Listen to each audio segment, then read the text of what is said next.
안녕하세요. 건물관리업체를 운영하고 있는 신 대표입니다. 오늘은 드라마 얘기가 아니라 실제로 벌어진 아주 안타까운 사건을 말씀드리려고 합니다. 얼마 전 한 아파트 관리사무소에서 방화 사건이 있었는데요. 이 일로 두 분이 세상을 떠나셨습니다. 제가 이 업을 하는 사람으로서 이 사건만큼은 그냥 지나칠 수가 없었습니다.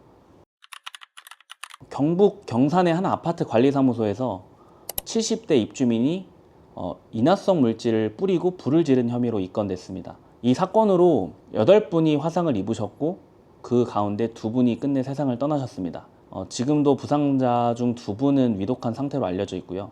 특히 마음이 아픈 건 돌아가신 관리사무소 직원분은 그날 사무실 CCTV가 왜 안 되는지 확인하러 관리실에 들어갔다가 변을 당하신 것으로 전해지는데 이분은 그냥 자기 일을 성실히 하고 계셨을 뿐입니다. 경찰은 아파트 관리와 입주자 대표 선거를 둘러싼 갈등의 무게를 두고 수사 중인 것으로 알려졌는데요. 제가 보도를 보니까 입주민은 선거에 나섰다가 뜻을 이루지 못한 뒤로 갈등을 빚어왔고 사건 전날에도 관리사무소와 다툼이 있었다고 합니다. 즉 하루아침에 벌어진 일이 아니라 갈등이 오래 쌓여 있었고 위험 신호도 여러 번 있었다는 거예요. 제가 이 사건을 보고 정말 화가 났던 이유는 저는 아파트의 관리소장님과 직원분들을 파견하는 회사를 운영하고 있잖아요. 그러니까 이번에 변을 당하신 분들이 저희 같은 회사가 현장에 보낸 직원분들일 수도 있는 건데 저에게는 정말 남의 일이 아닙니다. 많은 분들이 잘 모르시는데 관리사무소 직원들은 법으로 보호받는 사람들입니다. 공동주택관리법에 분명히 나와 있어요. 입주민은 관리소장 업무에 부당하게 간섭하거나 폭행, 협박 같은 위력으로 정당한 업무를 방해해서는 안 됩니다. 근데 이 조항이 그냥 만들어진 게 아닙니다. 현장에서 관리 직원들에 대한 부당한 간섭이나 폭언, 폭행이 워낙 많았기 때문에 법에 못 박아둔 겁니다.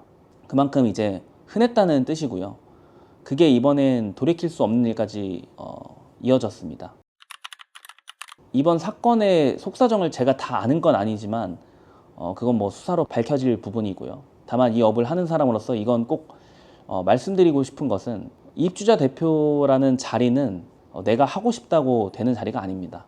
입주민들이 투표로 뽑는 작지만 분명한 민주주의 절차거든요. 뽑히면 그 뜻을 받아 일하고 뽑히지 않으면 결과를 받아들이는 겁니다. 그 자리에 오르지 못했다고 이렇게 풀어서는 절대 안 되는 거예요.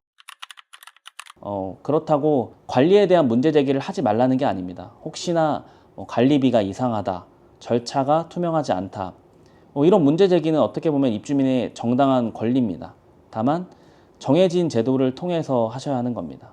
관리비 내역은 매달 이제 K아파트에 공개되니까 직접 확인하실 수도 있고요.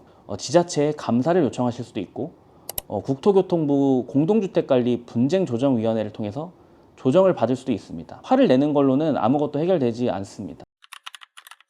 먼저 이번 사건으로 세상을 떠나신 2분의 명복을 빕니다.